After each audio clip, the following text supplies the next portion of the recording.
Hello and welcome to our discussion on correlation. This will be a shorter one where we just introduce the concept that we are going to focus on, and in future videos we'll look at working slowly through some examples. So we'll more do an overview here like we usually do, where everything is sort of calculated for us, and then we will just get an idea of what is correlation all about. I'll write that over here, correlation. It's essentially an investigation into whether two variables or quantities or factors are related to one another somehow. So a first example is investigating whether loneliness and depression are connected in this fictional example. So we have a rating system of each one, a loneliness rating and a depression rating. And we have our sample of 1, 2, 3, 4, 5, 6 people that were surveyed in this study, and they rated their loneliness and their depression separately like this. First, to visualize the information, we can have a little scatter plot graph here where, for example, we put loneliness on the horizontal axis, depression on the vertical axis, and then we see here this loneliness of 1, depression of 2 is that one, for example, and then we can make a dot for each of these sample values. And if we have a lot, sometimes, we might visually see that they form some sort of line. And we might say that, well, these don't seem fully random. They seem to follow a line like that somewhere, just as an initial investigation. It looks as if there might be a connection between these two. I don't know how strong the connection is. I don't know what the connection is, but I'm trying to establish if they are related in some way, and we call that correlation. So the next question then is, well, how are we going to come up with some calculated number to measure the amount of correlation, the amount of how strongly these are connected and how. So from my initial visual assessment, it looks to me personally as if the loneliness rating is higher, then it seems, I suspect, that the depression rating goes up as well, but not by as much. See, the line is fairly flat. Now, this is just my rough line. Don't know if this is true or not. Fairly flat, which means if I increase the loneliness rating a lot, the depression rating does increase, but not by as much. It's a flatter line. But I do see some connection. So how are we going to do this? Well, it's going to be a little overwhelming at first, but I'll show you all of it on the screen there. We're going to take each of these variables or factors, X, and call loneliness, for example, X, and call the depression one, for example, Y. We stick to X and Y usually. X will be my horizontal one, Y will be my vertical one. Then I could flip them around, of course. So I have all my X scores here and my Y scores. For each one, I'm going to calculate the Z-scores of that sample. So how do I do that? Well, I need to calculate the mean. I need to calculate an estimate for the mean, the sample mean, sample standard deviation, and then, of course, the z-score is, well, for x at least, is going to take my x score and I subtract the mean, the x1, this 5, over the standard deviation, just like I've done for quite a while now. And then I get this z-score column. I'm sort of standardizing the scores, and I do the same thing for y. The benefit of having the z-score instead of the raw scores, as we've seen before, it has the benefit of standardizing it, so they're always a comparable scale, as well as it has more information in that it measures how far each score sits and which direction from the mean, how far in terms of number of standard deviation steps.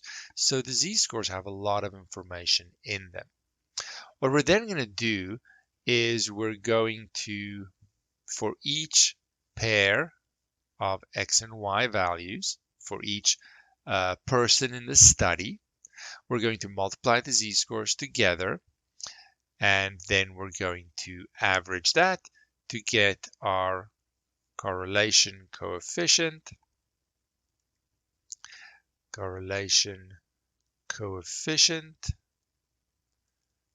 That we are going to call R.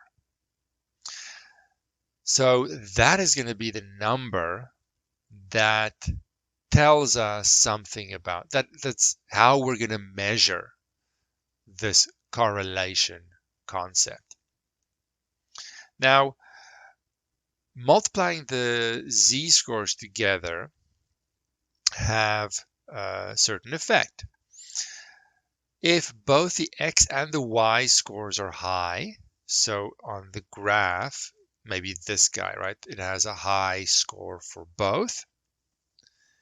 Then what is the effect of multiplying the two z-scores together? Well, they're both going to sit above their means.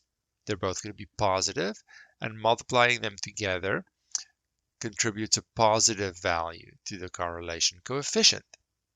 If they're both low, like this one over here, then they're both going to be negative. But when I multiply them together, they're going to contribute a positive number to the correlation coefficient. So if I just look at these two, forget all the rest. Let me make it easy for you and get rid of them for a second. They're gone. They don't exist. La, la, la, la, la. Hopefully I can undo that. They don't exist.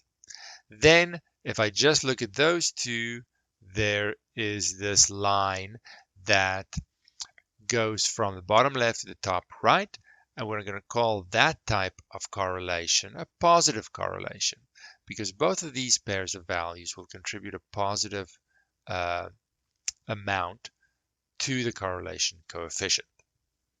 Okay, so let me just back that up like that. Whereas if I have the other extreme, like I have my own black here, let's make my own dot, make it a little more extreme. This guy over here is going to have a low x, but a high y z-score. So it's going to be low x, high y. It's over here. So one will be negative, one will be positive. And then when I multiply them together, I'm going to get a negative number. Same for the other extreme. If I, for example, have, well, I can look at this one, sure. This one over here. Same thing, I'm going to contribute a negative number to the correlation coefficient. So if I temporarily just forget all the other dots and I think about this, oh, I should have gone right through it, but whatever. This kind of correlation, it's different from the other one. We're going to call that a negative correlation, and the correlation coefficient will be negative. Let me back that up. So if I jump ahead to examples of things one could get, I have here, you see this trend. It looks like they're associated with a positive correlation. And when I calculate the correlation coefficient, all these guys will contribute positively to that correlation coefficient. And the other ones, there aren't extreme negative correlation contributors. But I could get a layout like this, and then my correlation coefficient will be negative, corresponding to this connection between the variables. And the more I have that contributes largely to this correlation coefficient, the stronger my connection is between these variables. So this will be a strong correlation, both positive and negative, as it drifts closer to 1. But if they're a little bit more scattered, the correlation coefficient, whether it's positive or negative, will be closer to 0. That's a weaker correlation. See, the evidence doesn't suggest as strongly the connection that I saw at the top here. Yeah, there looks like something, but there's a lot of other things I'm getting as well. And then, of course, it'll be very weak in the bottom here.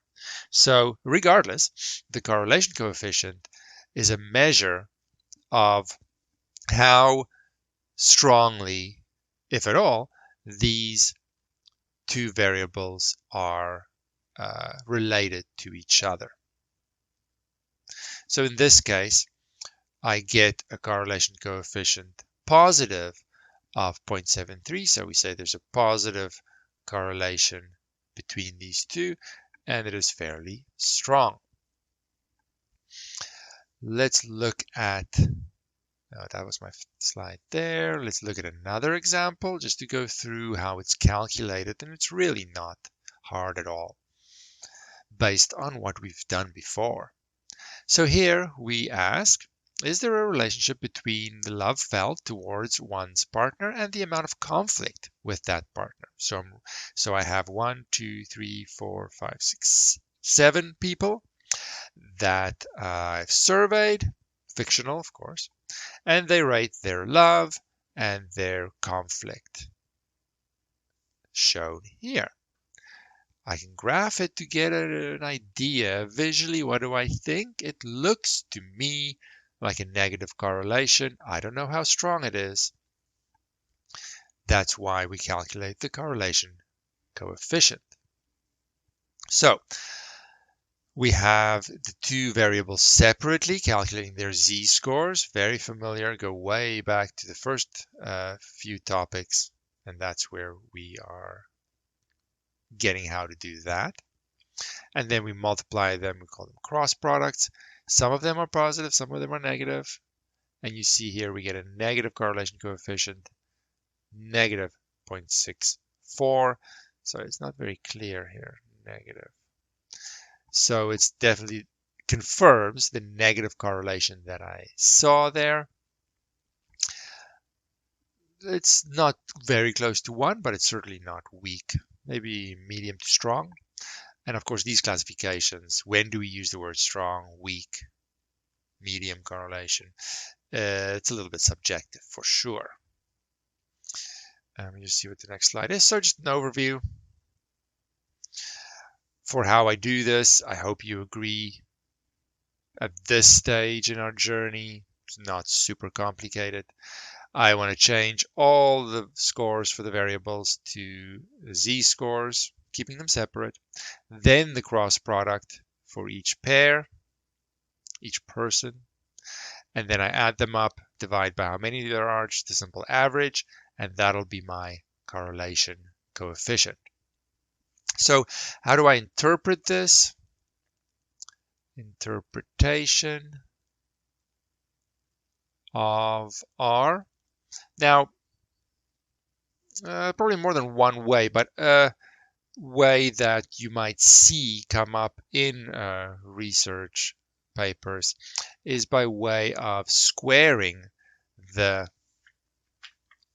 correlation coefficient, and that is then called a couple of names.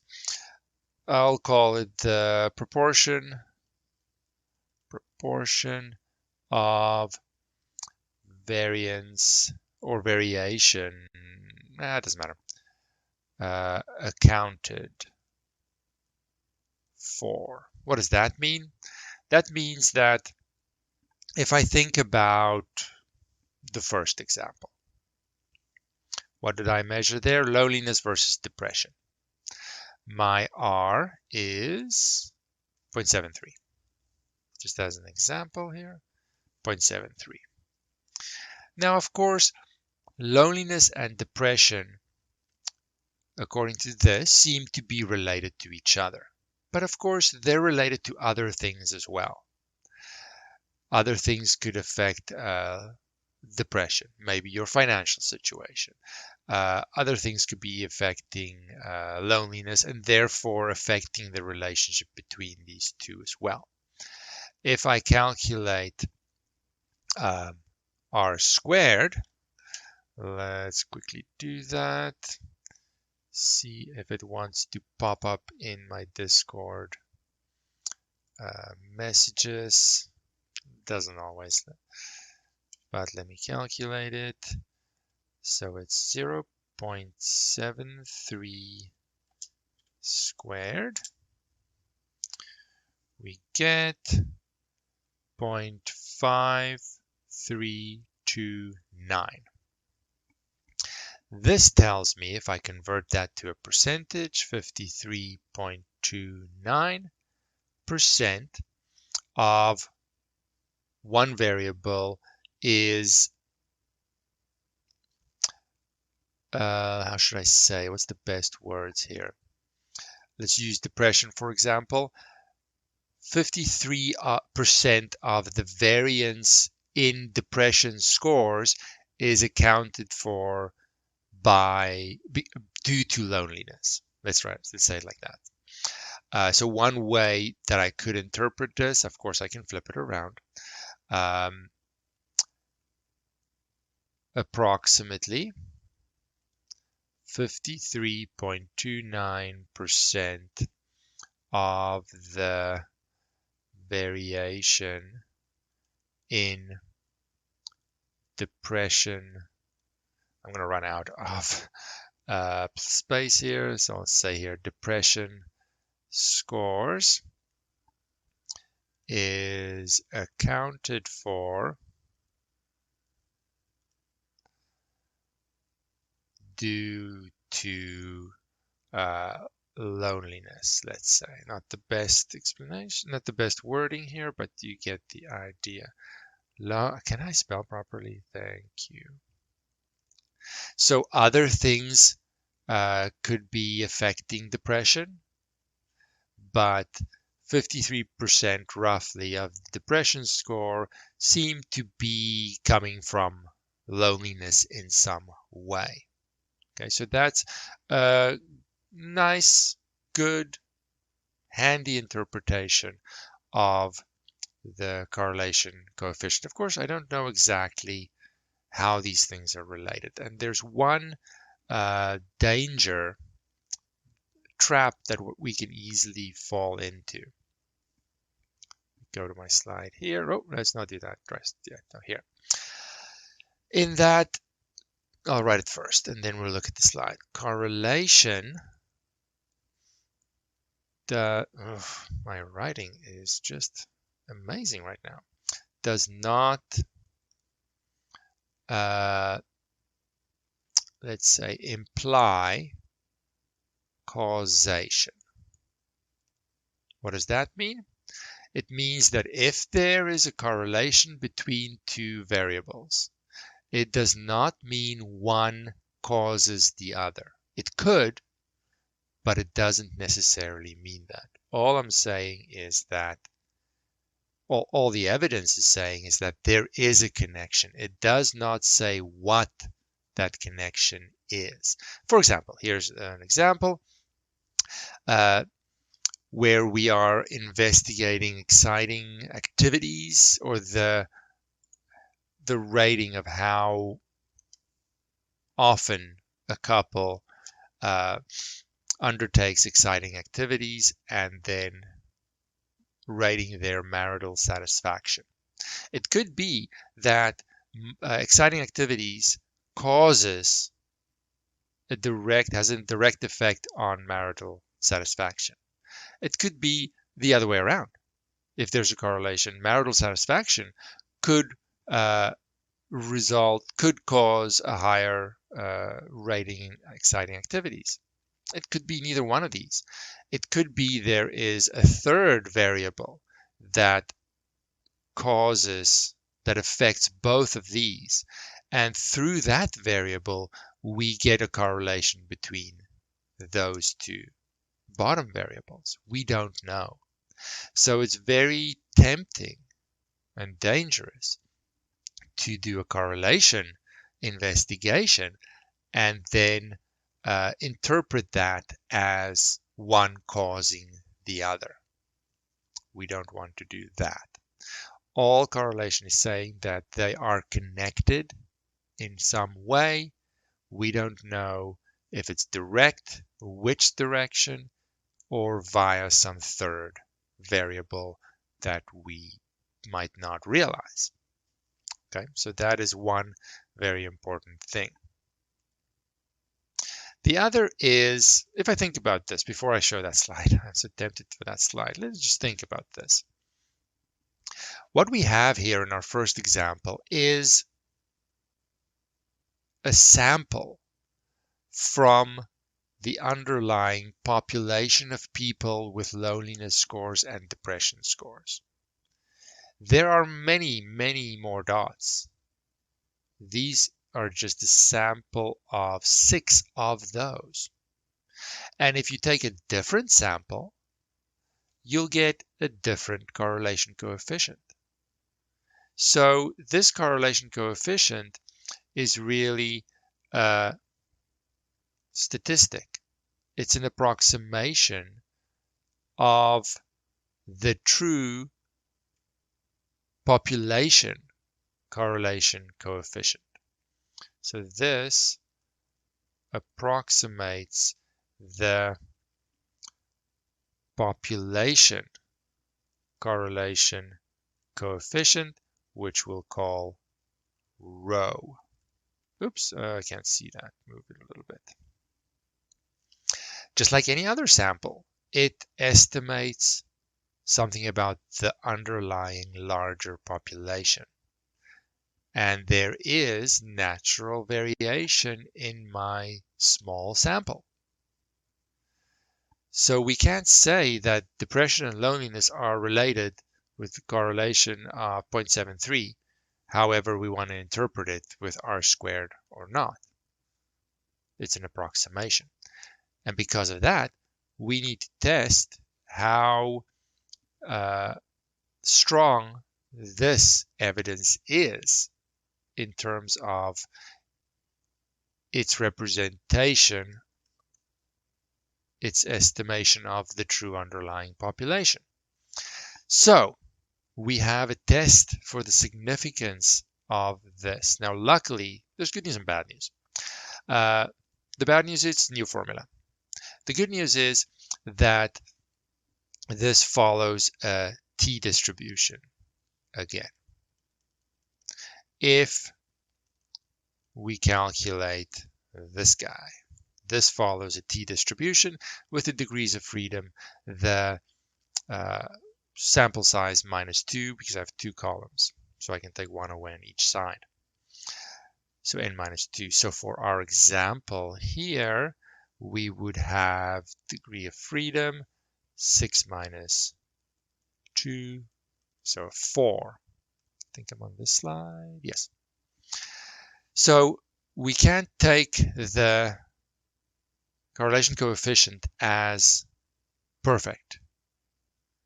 It is a sample value and therefore an approximation of the population. So what it gives us evidence. We don't know necessarily how strong that evidence is. So before I show the examples, what we're testing here is our null hypothesis that the population, let's say the correlation between the populations, those two populations, is 0 versus,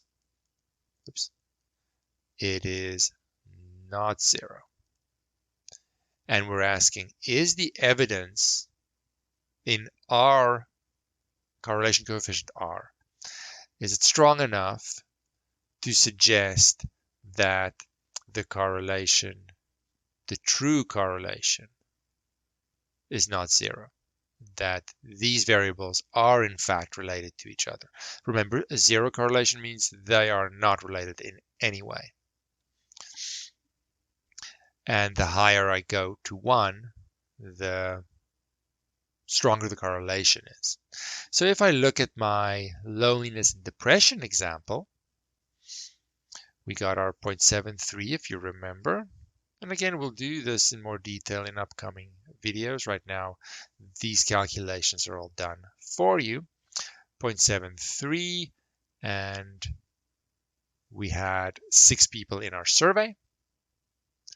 This is the hypothesis test that we are conducting. Our t-score, let's say t observed, we calculate, plug the correlation coefficient in there, the group size, so on. Our degree of freedom, we said degrees of freedom 4. Our t cutoff is what we need to find. So let's go to our t-table here. It's a two-tailed test. Oops, I did not specify. Let's take an alpha of 0.05. What is our t cutoff value? Well, it's a two-tailed test. Alpha 0.05, degrees of freedom 4, 2.776. 2.776. We compare that to the 2.15 that we got. Don't want to show the next one. Just want to squeeze it in here. And what is our conclusion? Our conclusion is this does not sit past the cutoff. It's not greater. So the evidence is not strong enough to suggest that there is a correlation between these two. So we cannot reject the null hypothesis. The evidence is not strong enough to suggest that there is a correlation. Now, there might be one.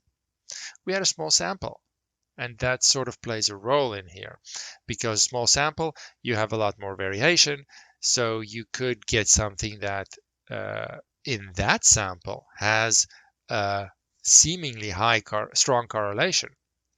But as far as the population goes, the evidence cannot be trusted that that's actually true for the whole population. So it's something that people struggle with a little bit, like, oh, I got a 0.73. How is that not a strong correlation? We're ultimately trying to say something about the population. And a small sample has a lot of variation. I could get my next sample of 6 people could have 0.01 for a correlation. So the question is, how much can I trust the evidence to accurately reflect what's happening with the populations, and if those variables across all people actually have a correlation? So that's why the test for significance is very important. Let's do another one. Let's move that up like this, over here maybe. Love and conflict. We did that over here, right? No, over here. Yes. And we found we had 7 people, correlation coefficient of negative 0.64. It's over here, 7 people, so our degrees of freedom will be 5. Our observed t-score is calculated to be 1.88. For an alpha of 5%, we get our t cutoff as 5% over here, degrees of freedom 5, 2.571. 2.571, and you see again, it's not even close to the cutoff line. We cannot trust this evidence and say, oh, that for the population of these two variables, it is correlated. Maybe, maybe not. The evidence isn't strong enough. We cannot reject the null hypothesis, and we can say more here. The evidence is not strong enough to suggest a correlation. What can we do then? Well, we can increase the sample size. Larger sample, and we'll know much more. But because we're doing it by hand, we're a little limited here. We can't do this for a large sample. So we're kind of at the mercy of that because we're doing it by hand, but a larger sample and the evidence would definitely point out if there is a correlation, it'll show it. Small sample, and I have a lot of variation that I can't necessarily trust. Okay. So again, those two things are, well, okay, so there are 3 things that are important. 1, how do I calculate it? How do I calculate the correlation coefficient, and how do I interpret that? It is, however, a sample correlation coefficient that only estimates the population correlation coefficient. And so it needs to be tested for significance. Can I trust that? Can I trust that sample correlation coefficient? Is it strong enough evidence? A t-distribution. Luckily, it's not a new distribution, so that's good. And then lastly, just because even if the test says, yes, it's significant, it still does not mean that one causes the other. And in some cases, I'll never know which causes which one. Does one directly cause the other one? Which way? Is there a third variable I'm not realizing? Those are really hard to really identify. But knowing there is a correlation is still a lot of beneficial information. All right, so that wraps up our short and sweet introduction on correlation. This will roll over very nicely into our next topic, and these really, I do see them as one thing, but they're split up separately to keep things nice and manageable. But we will continue this in the next video. Until then.